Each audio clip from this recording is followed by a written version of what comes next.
اعوذ باللہ السمیع العلیم العظیم الحفیظ بوجہ الکریم وسلطانہ القدیم من الرجس الخبیث المخبث الشیطان اللعین الرجیم وقبیلہ ونفخہ ونفسہ وہمزہ بسم اللہ الرحمن الرحیم۔ تمام نبیوں کے سردار حضرت محمد صلی اللہ علیہ وآلہ وسلم اور تمام مذاہب کے سردار دین اسلام کے پیروکاروں، السلام علیکم ورحمۃ اللہ تعالی وبرکاتہ۔ آپ اپنی لائف کو چینج کرنا چاہتے ہیں تو اولیاء کرام کی زندگی کو سنیے اور پڑھیے، آپ کی لائف کو چینج کر دیں گے۔ یہ ہمارا دعویٰ ہے۔ اس کے لیے ہم نے سٹیپ بائی سٹیپ اولیاء کرام کی سیرت کو شروع کیا، اور آج ہماری نویں قسط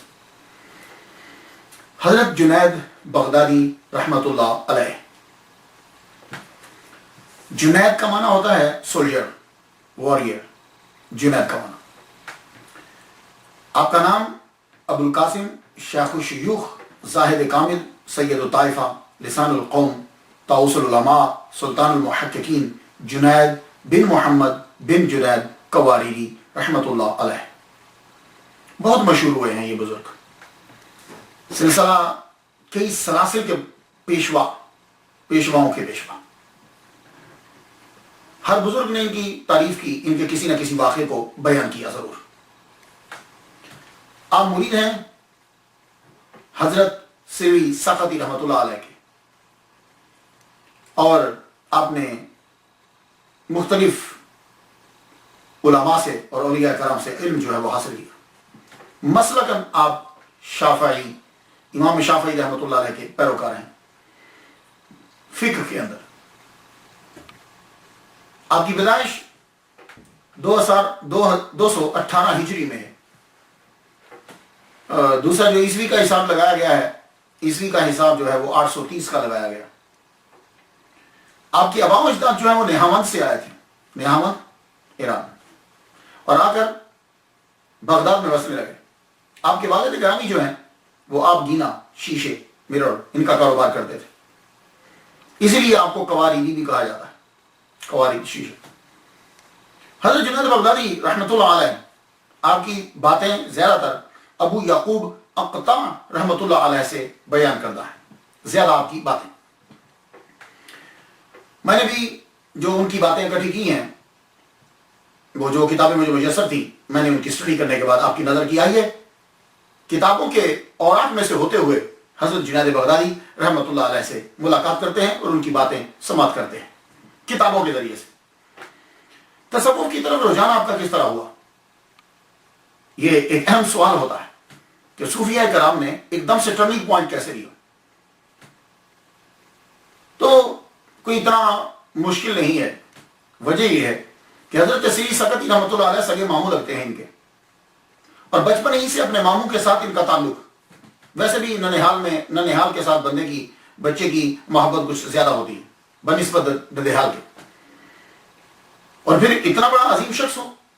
7 سال کی عمر میں حضرت جنید بغدادی رحمۃ اللہ علیہ کو سیوی سقطی رحمۃ اللہ علیہ خانہ کعبہ ساتھ لے گئے حج کرنے کے لیے۔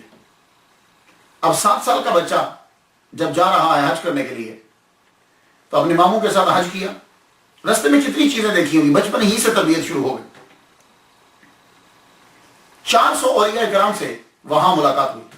اس دور کے اندر حج مشکل ہوتا تھا بہت، خیر حج تو اب بھی مشکل ہے، حج کا دور ہی مشکل ہو گیا۔ حج کے نام کے اوپر فراڈ لگ رہے ہیں، اللہ اکبر جل شان۔ صرف پاکستان کے اندر ہی نہیں، پاکستان میں بھی بہت زیادہ فراڈ ہو رہا ہے۔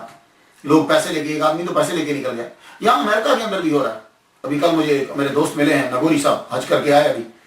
انہوں نے پچھلے سال جس کو پیسے دیے تھے وہ آدمی سارے پیسے جو ہے وہ کھا گیا، اور اس دفعہ پھر اس آدمی نے ان کو تنگ کیا، پیسے لیے اور پیسے پہلے $1,500 لیا، پھر اس کے بعد کہا $1,000 اور دو، پھر جو وہ وہاں پہنچ گئے تو مکہ جا کر پھر رہائش ان کو نے دی۔ اس طریقے سے خیر مشکل تو اب بھی ہے، لیکن تب بہت مشکل ہوتا تھا۔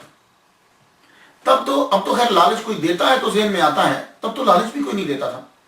اگر کوئی آدمی پاکستان سے جا رہا ہے، یہاں سے تو خیر چھوڑ ہی دیجیے کہ امریکہ سے کوئی جائے گا، راستے میں سمندر آتے ہیں، کیسے کراس کریں گے۔ پاکستان سے اگر کوئی آدمی حج پہ جاتا تھا تو کیا ہوتا تھا؟ آپ کو معلوم ہے وایا کیا ہے؟ ایران، ٹرکی، اس طرح مختلف جگہوں سے کراس کرتے ہوئے پیدل 6 ماہ لگ جاتے تھے، وہ بیچارہ حج پہ پہنچتا تھا۔ اللہ بڑا مشکل ہوتا تھا۔ تو کوئی ولی کامل ہی ہوتا تھا کہ جو وہاں پہنچتا تھا۔ تو پھر تیسری صدی ہجری کے آغاز کے اندر اللہ اکبر کہ جب عام آدمی بھی آج کے دور کے نیک آدمی سے افضل ہوتا تھا، اس دور کے تو میں چور بھی کہتا ہوں کہ اس دور کے چور بھی آج کے نیک بندوں سے افضل ہوتے تھے۔ ہاں، ان کو قرآن مجید یاد ہوتا تھا، حدیثیں یاد ہوتی تھی، بڑی چیز ہے، میں بتاتا رہا آپ کو، ان کے کچھ اصول ہوتے تھے۔ تو آپ کی 400 اولیاء کرام سے ملاقات ہوئی۔ اب آپ سوچئے کہ 400 اولیاء کرام سے جو ملاقات ہے تو جنید بغدادی نے 7 سال کی عمر میں کتنا سیکھا ہوگا ان سے۔ اور جب حج کر کے واپس آتے ہیں تو آپ نے اتنا علم اور توجہ حاصل کی ہے کہ واپس آ کر مکتب میں داخل ہو گئے، بولے مدرسہ میں پڑھنا ہے۔ 20 سال تک حضرت جنید بغدادی رحمۃ اللہ علیہ نے علم دین حاصل کیا، حدیث اور فقہ کے اندر عبور حاصل کر لیا۔ 20 سال کی عمر، 20 سال کی عمر میں آپ نے پہلا فتویٰ دیا۔ اللہ تعالیٰ نے آپ کو اتنا نوازا، 20 سال کی عمر میں آپ نے پہلا جو ہے وہ فتویٰ دیا۔ کتنے لوگوں سے علم حاصل کیا؟ تو حضرت جنید بغدادی رحمۃ اللہ علیہ فرماتے ہیں، کہتے ہیں کہ میں نے 200 بزرگوں کے جوتے سیدھے کیے ہیں۔ یہ جوتے سیدھے کرنے کا مطلب سمجھ گئے آپ؟ یعنی میں نے ان سے علم حاصل کیا ہے۔ تو اس دور کے اندر، آج کے دور میں تو علم یہ ہوتا ہے آپ نے نیٹ پہ گئے، مسلم شریف مل گئی، نیٹ پہ ڈالا بخاری شریف مل گئی۔ اس دور میں ایسا نہیں ہوتا تھا، خود امام بخاری کو ایک حدیث ڈھونڈنے کے لیے کتنا سفر کرنا پڑتا، اسی طرح ایک حدیث ایک بات ڈھونڈنے کے لیے بہت لمبے طویل سفر کرنا پڑتا تھا۔ تو اس دور میں یہ ہوتا تھا ایک چیز اس سے حاصل کی، ایک چیز ان سے حاصل کی، ایک چیز ان سے حاصل کی، ایک چیز ان سے حاصل کی، اس طریقے سے۔ تو وہ جو جس سے ایک چیز بھی وہ پڑھ لیتے تھے اسے وہ اپنا استاد قرار دیتے۔ اس لیے جب آپ کتابوں کا مطالعہ کریں گے تو آپ کو معلوم پڑے گا کہ ان کے 400 استاد تھے، ان کے 200 استاد تھے، تو آپ پریشان ہو جاتے ہیں کہ اتنے زیادہ استاد تھے۔ وہ کیوں؟ اس لیے کہ آپ آج کے سسٹم کو دیکھتے ہیں کہ ایک بلڈنگ، اس بلڈنگ کے اندر استاد، اور آپ کو وہ ساری چیزیں جو ہے وہ پڑھا رہے ہیں، وہ ایک ہی استاد جو ہے وہ یوں گھوم رہا ہے، تو آپ کی تعداد اتنی زیادہ نہیں بڑھتی۔ لیکن اس دور میں ایک چیز سیکھی، 2 چیزیں، تیسری چوتھی، یوں ہوتا تھا۔ تو 200 استادوں کے جوتے سیدھے کیے، یعنی نظام تلمس طے کیا۔ اور آپ نے کتنا علم حاصل کیا، اس کے لیے میں آپ کو ایک مثال دیتا ہوں جس سے آپ کو اندازہ ہو جائے گا۔ حضور صلی اللہ علیہ وآلہ وسلم کو کسی نے خواب میں دیکھا، حضور جلوہ فرمائے اور جنید بغدادی رحمۃ اللہ علیہ بھی پاس ہیں۔ خواب میں کسی نے حضور صلی اللہ علیہ وسلم سے فتویٰ پوچھا، یا رسول اللہ اس مسئلے کے بارے میں کیا ہے؟ تو آپ نے اشارہ کیا جنید بغدادی رحمۃ اللہ علیہ کی طرف، فرمایا ان سے پوچھو۔ کہا یا رسول اللہ آپ کے ہوتے ہوئے ان سے پوچھیں؟ تو حضور صلی اللہ علیہ وسلم نے فرمایا ہاں، ہر نبی کو اپنی امت میں سے کسی پر فخر ہوتا ہے، مجھے اپنی امت میں سے جنید بغدادی پہ فخر ہے۔ اس سے اندازہ لگا دیجیے کہ آپ نے کتنا علم حاصل کیا۔ اور پھر یہ جانچ لیجیے، میں تقریباً ہر لیکچر میں یہ کہتا ہوں کہ ہم پر جو اعتراض ہوتا ہے وہ پتہ نہیں آپ لوگوں نے کن ولیوں کو، صوفیوں کو دیکھا ہے؟ ہمارے اولیاء کرام تو یہ ہیں کہ جن پہ حضور صلی اللہ علیہ وسلم بھی فخر کرتے ہیں، کہ جنہوں نے قرآن اور حدیث کے مروجہ علوم کو پڑھا ہے، سارے علوم پڑھے، پڑھنے کے بعد پھر تصوف کی طرف آتے، اور اللہ تعالیٰ نے آپ کو اتنی دسترس عطا فرمائی۔ ایک مرتبہ آپ اپنے پیر و مرشد اور ماموں حضرت سید سکتی رحمۃ اللہ علیہ کے گھر میں کمرے میں داخل ہوئے تو دیکھتے ہیں کہ ایک صوفی بے ہوش پڑا ہے۔ تو جنید بغدادی رحمۃ اللہ علیہ پوچھتے ہیں پیر و مرشد کیا ہوا اسے، یہ کیوں بے ہوش ہوا؟ کہنے لگے بس ایک آیت پڑھی تھی، وہ آیت سن کر یہ بے ہوش ہو گیا۔ فرمانے لگے تو وہی آیت دوبارہ پڑھیے، یہ ہوش میں آ جائے گا۔ اب کہنے لگے ریزن کیا ہے، یعنی کیا دلیل کیا ہے؟ فرمانے لگے آپ نے واقعہ پڑھا ہے، یعقوب علیہ السلام کی بینائی کب گئی تھی؟ جب بھائیوں نے ان کا کرتا پیش کیا تھا، تو کرتے کو دیکھ کر بینائی متاثر ہو گئی تھی، اور بینائی آئی کب تھی؟ جب یوسف علیہ السلام کا کرتا آیا تھا۔ تو بس جس آیت سے یہ بے ہوش ہوا دوبارہ پڑھیے اسے ہوش آ جائے گا۔ اللہ اکبر جل شان۔ یہ اللہ تعالیٰ علم کے بعد پھر دماغ اور دل روشن فرما دیتا ہے۔ اور جب آپ نے پڑھ لیا، سارے علوم پڑھ لیے، اب تصوف کی طرف آئے۔ یہ ہوتی ہے ولایت۔ ہمارے ہاں یوں سلسلہ ہوتا ہے، کوئی ہمارا ولی ایسا نہیں ہے، اور اگر کوئی ولی ہے تو اللہ تعالیٰ نے اس کو سارے علوم عطا کر دیے۔ یہ بات یاد رکھیے گا، اس کو اللہ نے سارے علوم عطا کر، خضر علیہ السلام کی ڈیوٹی لگا دی کہ اس کو سارے علوم پڑھاؤ۔ اللہ تعالیٰ کسی جاہل کو عارف نہیں بناتا، اپنا دوست نہیں بناتا، اور جسے دوست بنا لیتا ہے اسے جاہل نہیں رہنے دیتا۔ وَعَلَّمْنَهُ مِن لَدُنَّا عِلْمًا، پھر اپنے خاص علم اسے عطا فرما دیتا ہے، تو جاہل اس کے قریب نہیں جا سکتا۔ اب اس کے بعد ریاضت شروع ہو گئی۔ جب تمام علوم پڑھ لیے جاتے ہیں تو سم ٹائم یہ علوم حجاب بن جاتے ہیں۔ پھر یہ ضروری ہوتا ہے کہ اب ریاضت کی جائے، مجاہدے کیے جائیں۔ وہ ریاضت اور مجاہدہ کس لیے ہوتا ہے؟ وہ یہ نہیں ہے کہ کوئی ہندوؤں یا ان چیزوں کے ان کو ہم فالوور ہیں، وہ یہ ہوتا ہے کہ اس جو نفس جو کنٹرول کرتا ہے شیطان کے وسوسے کو، اس کو دبانا ہوتا، اور وہ ہر ایک کے ساتھ ہے، اور وہ دبانے کی پریکٹس کرنا ہے۔ اب اس کو دبانے کی پریکٹس شروع ہو گئی، تو یہ زیادہ دور نہیں ہے، اپنے پیر کے پاس رہے کہ جہاں کبھی کہیں مشکل ہو تو میں اس سے پوچھ لوں۔ اپنے پیر سے سختی رحمۃ اللہ علیہ کے قریب ہی کمرہ لے لیا اور گوشہ نشینی اختیار کر لی۔ عشاء کے وضو سے فجر کی نماز ادا کی، عشاء کے وضو سے فجر کی نماز ادا کی 30 سال تک، دن کو روزہ رکھتے، رات کو نوافل، اللہ اکبر جل شانہ۔ اور عبادت کا یہ عالم ہے۔ اب سن لیجیے، یہ دیکھیے لائف کو ہم نے چینج کرنا ہے۔ ہم لوگ بھی نماز پڑھتے ہیں نا، کتنے سال نمازیں پڑھی ہیں؟ اب ذرا سن لیجیے، جنید بغدادی رحمۃ اللہ علیہ فرماتے ہیں کہ 30 سال کے بعد مجھے یہ معلوم ہوا، 30 سال کے بعد مجھے یہ معلوم ہوا کہ کلام وہ ہے جو دل سے ہو، تو میں نے 30 سال کی نمازوں کو پلٹایا۔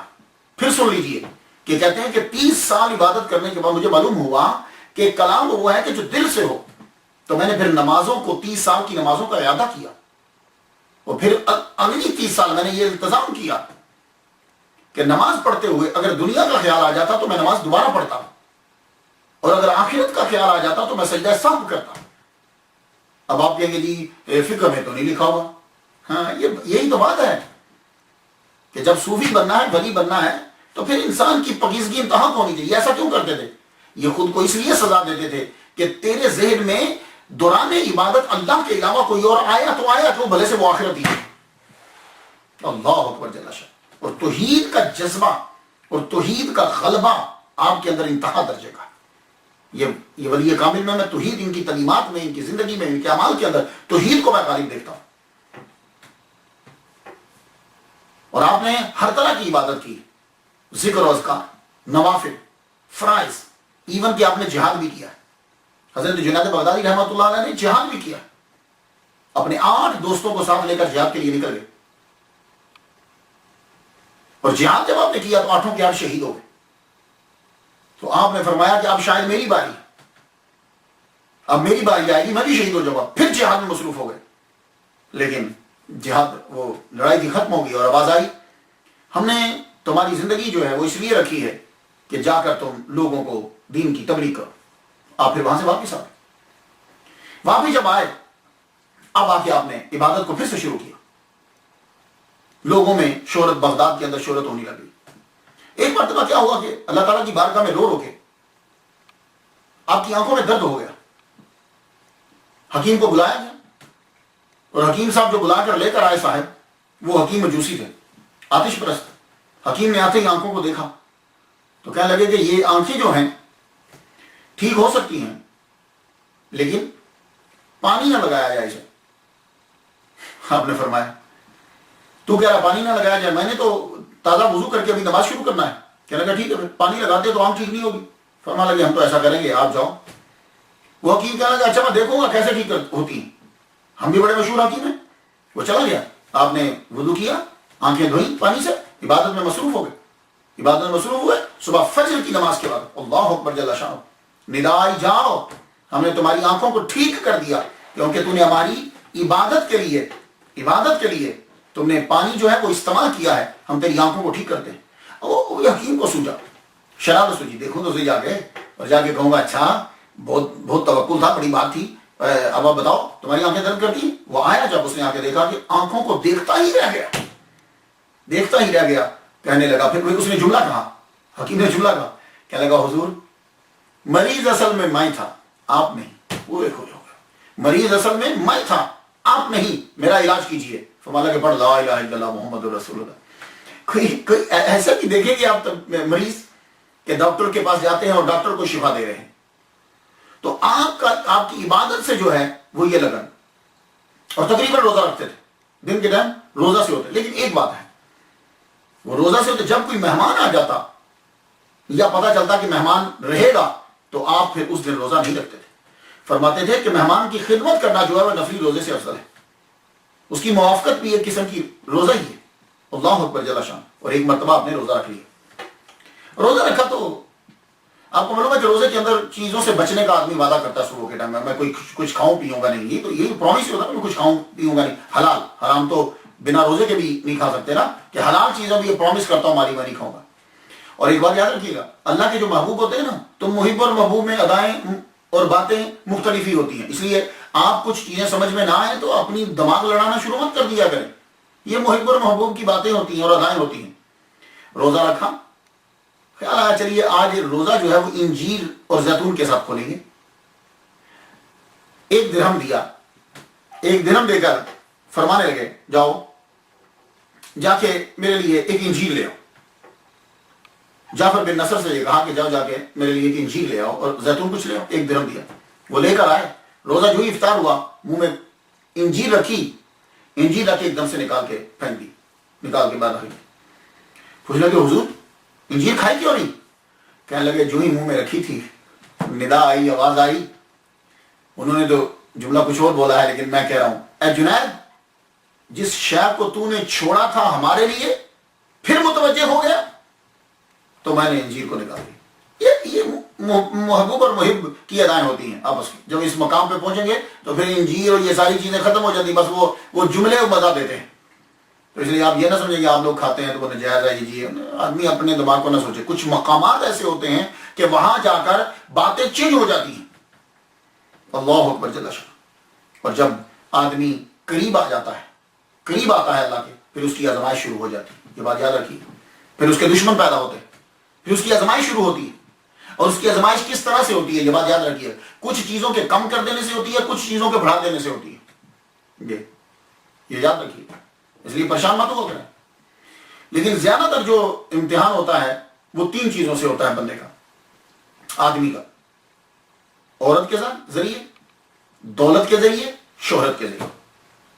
یہ 3 چیزیں ایسی ہوتی ہیں کہ جہاں دیکھا جاتا ہے کہ یہ پھسلے گا یا بڑھ جائے گا. دولت، عورت، شہرت. یہ 3 چیزوں کو دیکھا جاتا ہے کہ آدمی پھر بھی ہماری طرف رہتا ہے. اس کے پاس دولت آتی ہے تو کیا دولت کا استعمال کر کے غلط چیزوں کی طرف نکلتا ہے یا دولت ہمارے راستے میں استعمال کرتا ہے. عورت جب آتی ہے تو کیا یہ اس کے حسن میں گم ہو کر ہمارا راستہ چھوڑ دے گا، بے روی کا شکار ہو جائے گا، یا اسے ٹھکرا دے گا. اور شہرت دے کر دیکھا جاتا ہے کہ شہرت کی بلندی پہ پہنچ کر فرعون تو نہیں بن جاتا کہ یہ سب کچھ میں نے کیا ہے. تینوں چیزوں سے حضرت جنید بغدادی رحمۃ اللہ علیہ کو آزمایا گیا. آپ کی جب شہرت ہو گئی، مشہور ہو گئے بغداد میں زیادہ تر، تو لوگوں نے خلیفہ کے کان بھر دیے. خلیفہ کے کان بھرے تو خلیفہ نے اپنی خوبصورت لونڈی جو ہے اسے ساتھ اس کے ایک خادمہ بھیجا کہ جاؤ ان کے کمرے میں جا کر ان کو اپنے راستے سے ہٹا دو. اور خادمہ سے یہ کہا کہ تم خادمہ بن کے جانا اور نظر رکھنا، جو ہی کچھ ہو تو ہمیں بتا دینا، ہم پکڑ لیں گے، رسوا کر دیں گے اسے. اور وہ خادمہ ساتھ آئی اور یہ بادشاہ کی خلیفہ کی لونڈی بناؤ سنگار کر کے خوبصورت بن کے آپ کے کمرے میں پہنچ گئی. اور آپ یہ کہنے لگی میرے پاس بے تحاشا دولت ہے، میں بڑی امیر ہوں، میرے پاس لونڈیاں بھی ہیں، خادمانیں بھی ہیں. یہ دیکھیے میں آپ کے قدموں پہ نچھاور کرنا چاہتی ہوں اور میں آپ کے ساتھ رہنا چاہتی ہوں، سب کچھ چھوڑ چھاڑ کے.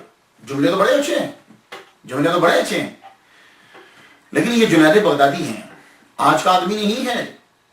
آپ نے سر کو ایک مرتبہ جھکایا، سر کو جھکانے کے بعد جب آپ نے سر اٹھایا، ایک قہر بھری نظر جب اس کے اوپر ڈالی، وہ قہر بھری نظر کا ڈالنا تھا، اللہ اکبر جل شانہ، ایک دم سے وہ نیچے گری اور دم توڑ دیا. اللہ اکبر جل شانہ. وہ قہر کی نظر میں کیا غضب تھا، وہ مری عورت نے دم توڑ دیا. خادمہ وہاں سے دوڑی، دوڑتے ہوئے جا کے خلیفہ کو اطلاع دی کہ تمہاری لونڈی یہ کام ہوا ہے، اور وہ مر گئی.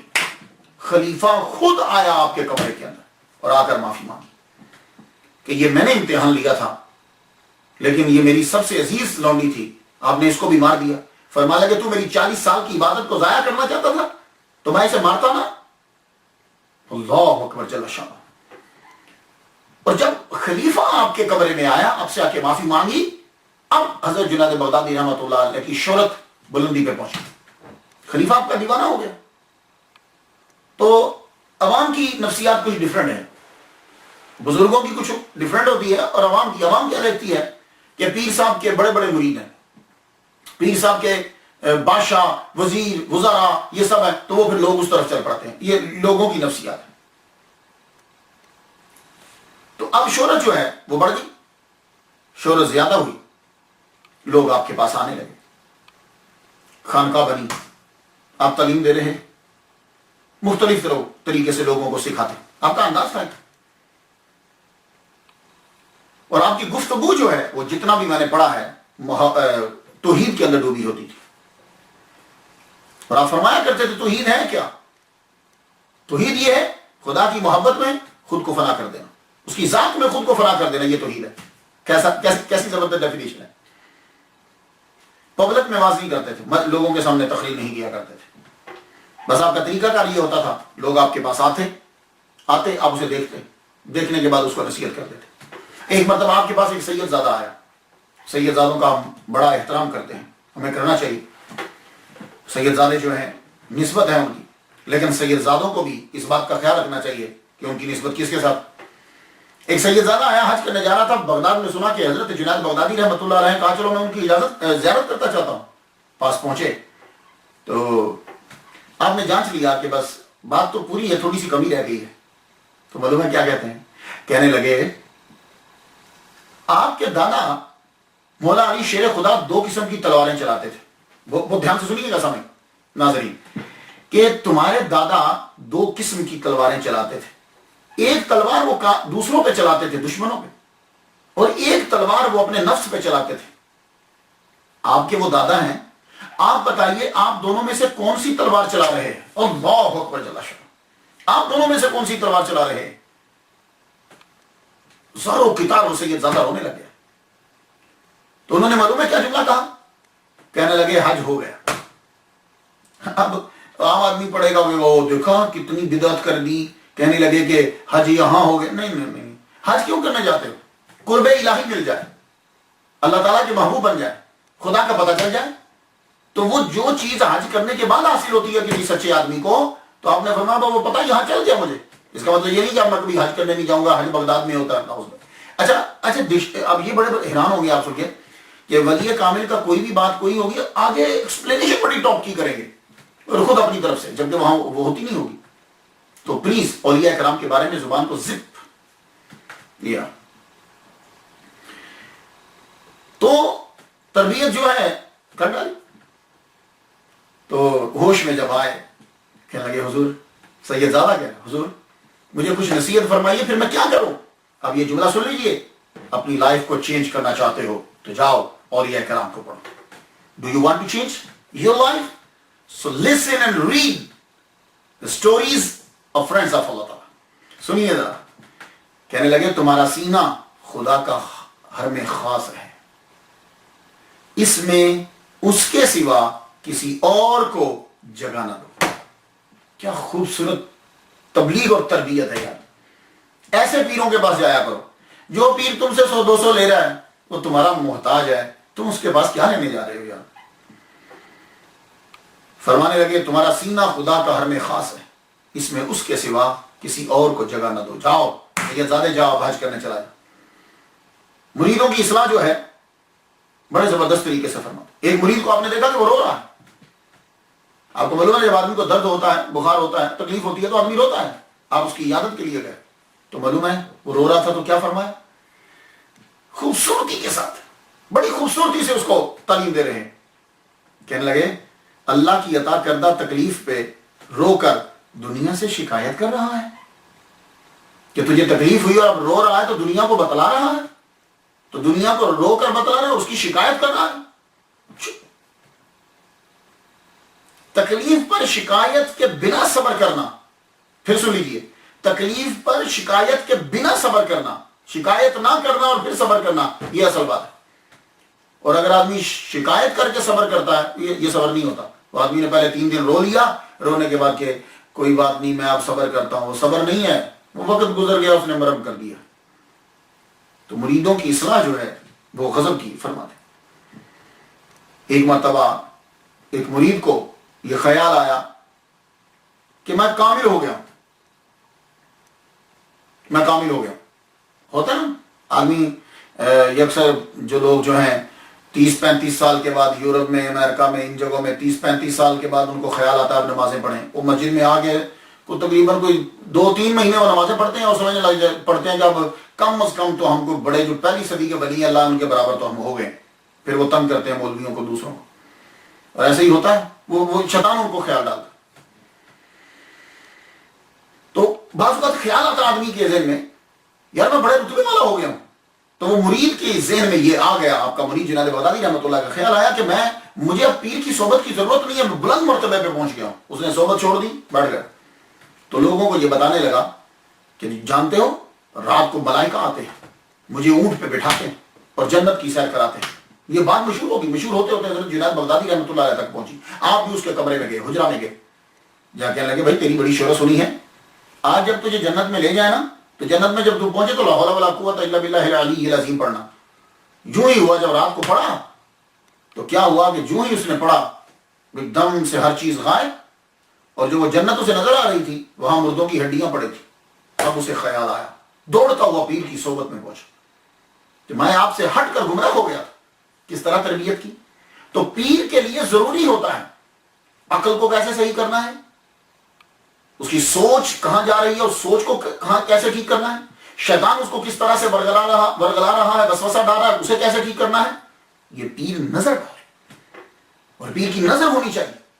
جنید بغدادی رحمۃ اللہ علیہ کا میں واقعہ پڑھتا ہوں کہ مرید کتنی دور ہے، خیال آیا اسے کسی گناہ کا، اور اس گناہ کی وجہ سے چہرہ سیاہ ہو گیا، 3 دن خدا کی بارگاہ میں روتا رہا، اللہ اکبر، 3 دن کے بعد چہرہ سفید ہو گیا۔ تو حضرت جنید بغدادی رحمۃ اللہ علیہ نے فرمایا بھائی دھیان رکھا کرو، 3 دن ہمیں دھوبیوں والا کام کرنا پڑا۔ دیکھا پیر کہاں مرید کہاں، ایسے پیر ہوتے ہیں۔ تو اس لیے خدا کے لیے ان لوگوں کو اپنا پیر تصور کرو جو لوگ صاحب علم ہیں، جن کے پاس علم ہے، جو قرآن اور حدیث کا علم جانتے ہیں۔ مریدوں کی اصلاح جو ہے وہ اس طریقے سے آپ فرمایا کریں۔ جب آپ کے بہت سے شاگرد ہو گئے، خانقاہ بنی، آپ کو معلوم ہے کہ مدرسوں کے اندر لوگ عمرا آتے ہیں اور آ کے خیرات دیتے ہیں۔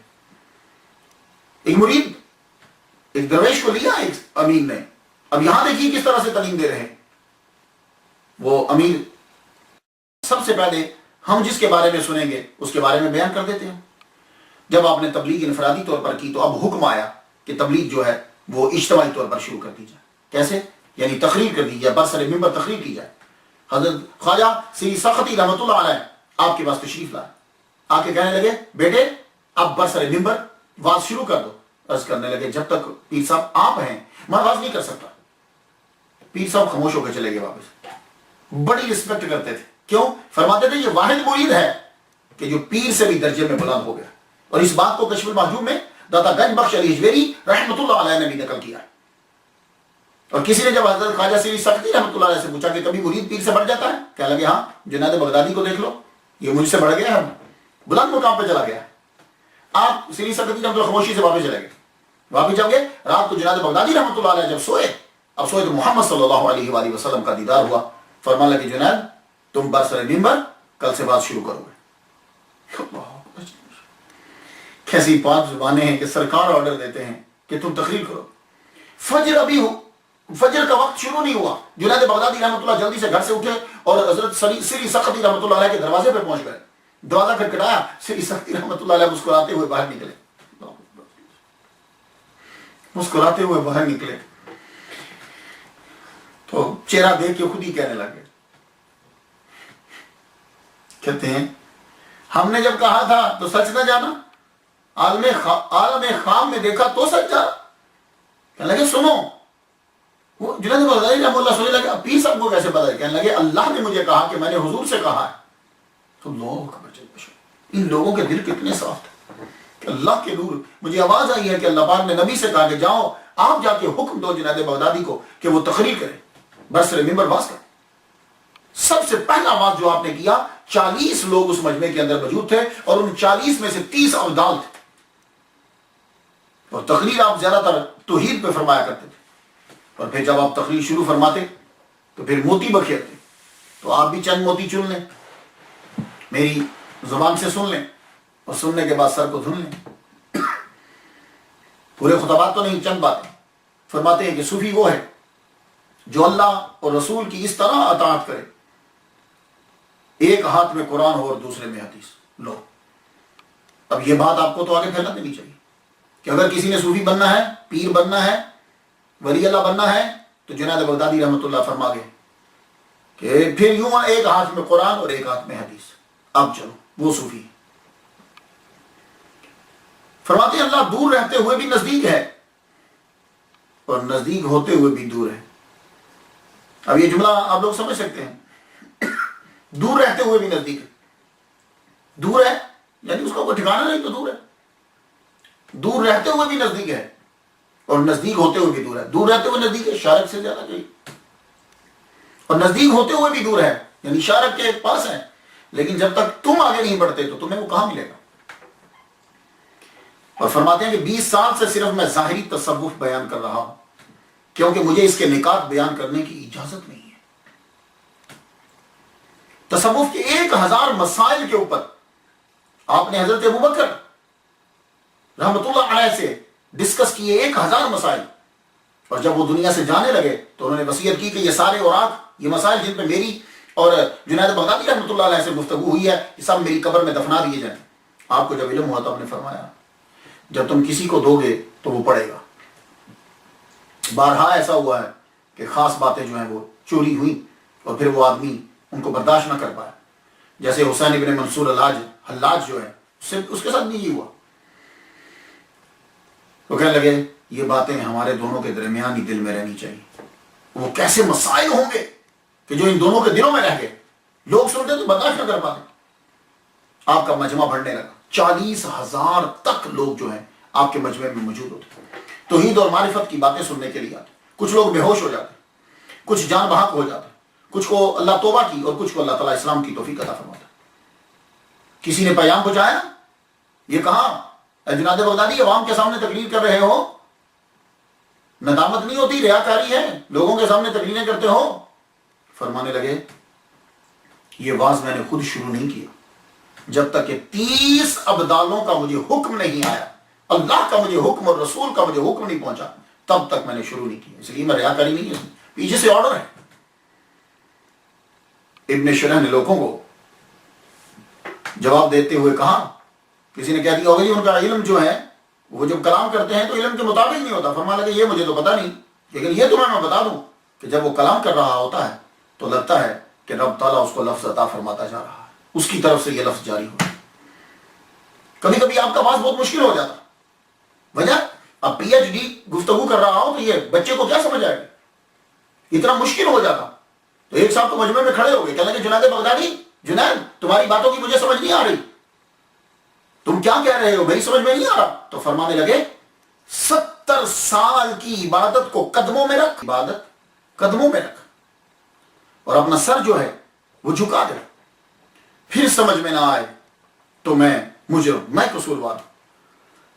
اور ایک روز آپ نے فرمایا کہ شیطان کے وسوسے سے جو نفس کا وسوسہ ہے وہ زیادہ خطرناک ہے، کیونکہ شیطان جب وسوسہ ڈالتا ہے تو پھر اب لا حول ولا قوت پڑھیں تو وہ دور ہو جاتا ہے، لیکن جب یہ نفس وسوسہ ڈالتا ہے تو وہ لا حول ولا قوت پڑھنے سے بھی دور نہیں۔ اس لیے یہ اس کو ماننا زیادہ ضروری ہے۔ تو فرماتے ہیں کہ انسان سیرت سے انسان بنتا ہے، صورت سے انسان نہیں بنتا۔ تو اس لیے سنوارنا ہے تو سیرت کو سنوارو۔ انسان اپنے منہ کو میک اپ میں لگا رہا تھا کہ یہ اچھا ہو جائے، نہیں، انسان سیرت سے انسان بنتا ہے۔ تکلیف پر شکایت نہ کرتے ہوئے صبر کرنا بہت مشکل ہے۔ مہمان نوازی نوافل سے بہتر ہے۔ جو کائنات میں غور کرتا ہے پھر عبرت نہیں پکڑتا، چیزیں دیکھتا ہے اور عبرت نہیں پکڑتا، اندھا ہونا اس کے لیے بہتر ہے۔ جو زبان خدا کا ذکر نہ کرے اس کا گم ہونا بہتر ہے۔ جو کان حق بات سننے سے قاصر ہو اس کا بہرا ہونا اچھا ہے۔ جو جسم عبادت سے محروم رہے اس کا مردہ ہونا افضل ہے۔ فرمایا 400 اولیاء کرام کا فرمان ہے اللہ کی عبادت یوں کرو کہ اس کے سوا کسی کا خیال نہ ہے۔ ایک روز واز کرتے ہوئے فرمایا صوفی کسے کہتے ہیں؟ صوفی وہ ہیں جو ابراہیم سے خلیل کا درس لے، اسماعیل علیہ السلام سے تسلیم کا درس لے، داؤد علیہ السلام سے غم کا، موسیٰ علیہ السلام سے شوق کا، ایوب علیہ السلام سے صبر کا، اور حضور صلی اللہ علیہ وسلم سے اخلاص کا سبق کا۔ اور فرمایا حیا ایک ایسی نعمت ہے جو گناہوں کی نگرانی سے پیدا ہوتی ہے، اور شرم و حیا بہت ضروری ہے۔ یہ میں نے چند چیزیں آپ کی نظر کی ہیں، ترمیم بڑی مشکل لگتی ہے، ناظرین کو کرامتیں، سٹوری ایسی چیزیں اچھی لگتی ہیں، لیکن اصل چیز جو ہے وہ یہ تعلیمات ہوتی ہے۔ ان کو غور کرنا ہے، تدبر کرنا، اپنی زندگی کے اندر لاگو کرنا۔ آخرکار جس نے آنا ہے اس نے جانا تو ہے، صرف رب بچے گا اور تو ہر ایک مرے گا۔ منن صاحب میں یہ دنیا چھوڑیں، آپ کا بھی وصال کا وقت قریب آیا۔ رسالہ کشریہ طبقات کبریٰ میں ہے کہ آپ کا وصال 297 ہجری میں ہوا۔ یوں کہا جاتا ہے کہ 910 عیسوی جمعہ 27 رجب کو آپ رخصت ہوئے، اور رخصتوں میں سے پہلے کچھ باتیں کی ہیں اور کچھ عمل۔ آپ نے پورا قرآن مجید مکمل طور پر پڑھا، پورا قرآن مکمل پڑھا۔ پڑھنے کے بعد آپ نے فرمایا، ابو محمد جلیل سے کہا کہ آپ قریب آؤ۔ قریب آئے، کہنے لگے میرے دوستوں کے لیے کھانا تیار کرو۔ سب دوستوں کے لیے کھانا تیار کیا، جتنے خانقاہ میں لوگ تھے یا اور تھے وہ سب کھانا کھانے لگے، وہ کھانا کھانے میں مشغول ہوئے۔ آپ نے کہا مجھے تازہ وضو کرواؤ۔ تازہ وضو کروایا، انگلیوں میں خلال رہ گیا، یاد کروایا، کہنے لگے یہ سنت ہے، یہ رہ گیا۔ اللہ، یہ ہے صوفیت۔ وضو مکمل کیا، وضو مکمل کرنے کے بعد 70 آیات جو ہے سورہ بقرہ کی تلاوت فرمائی، پھر ہاتھوں کے اوپر وظیفہ کرنے لگے۔ شروع کیا آپ نے وظیفہ، اور جب انگلی شہادت کی انگلی پہ وظیفہ پہنچا تو آپ نے یوں انگلی کو کھڑا کر دیا، انگلی کو کھڑا کیا اور پڑھا بسم اللہ الرحمن الرحیم، یوں ہی سجدے میں چلے گئے۔ انگلی کھڑی رہی، سجدے میں جا کے روح کف سے انسری سے پرواز کر۔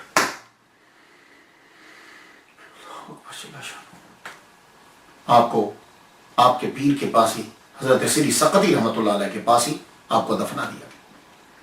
تو آپ جو ہی جائیں گے، یہ دیکھ لیجئے،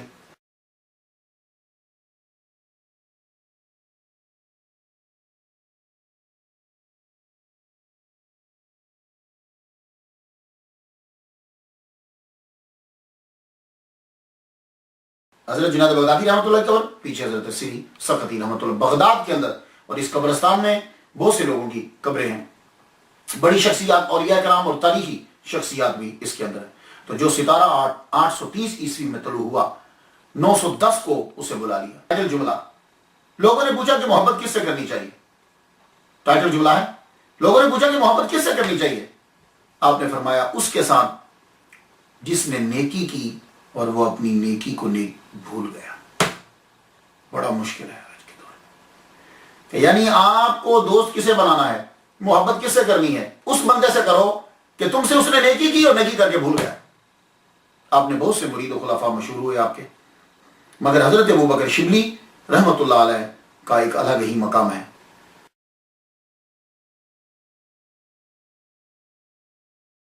آپ اپنی لائف بدلنا چاہتے ہو تو اولیاء کو سنیں اور پڑھیں۔ میں نے تو ان کے لیے فاتحہ پڑھ دی، آپ لوگ بھی پڑھیے اور ہمارے ساتھ مل جائیے، یہ پیغام یاد کی کر کے آگے سنائیے یا یہ لنک آگے تک پہنچائیے۔ اجازت دیجیے، وآخر دعوانا الحمدللہ رب العالمین۔